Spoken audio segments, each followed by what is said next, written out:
Broiler মুরগি খামারের যে সিস্টেমটা সেটা আজকে মোটামুটি আমি একটা ভিডিও ধারণ করে নিতে চাচ্ছিলাম, দেখতে চাচ্ছিলাম যে আসলে মানুষ ব্রয়লার যে চাষ করতেছে এই চাষটাতে এখন একটা ডিজিটাল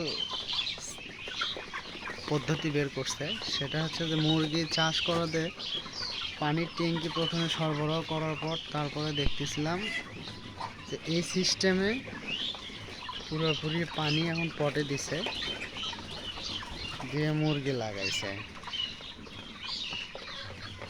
কোটি টাকার কারবার। ফিডগুলো এক সাইডে রাখছে রাইখা এখান থেকে সিস্টেম করে পুরো একদম খুব সুন্দর একটা দেখলাম যে আসলে ব্রয়লার ফিড যে এখানে চাষি ব্রয়লার মুরগি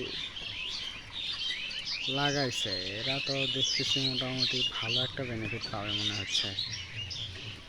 অনেক বড় একটা শেড, পানি এখন পুরো সিস্টেম যতটুকু পানি খাবে ততটুকু পানি বের হবে ট্যাঙ্কির, এই সিস্টেম ভালোই লাগতেছে মোটামুটি, খারাপ না।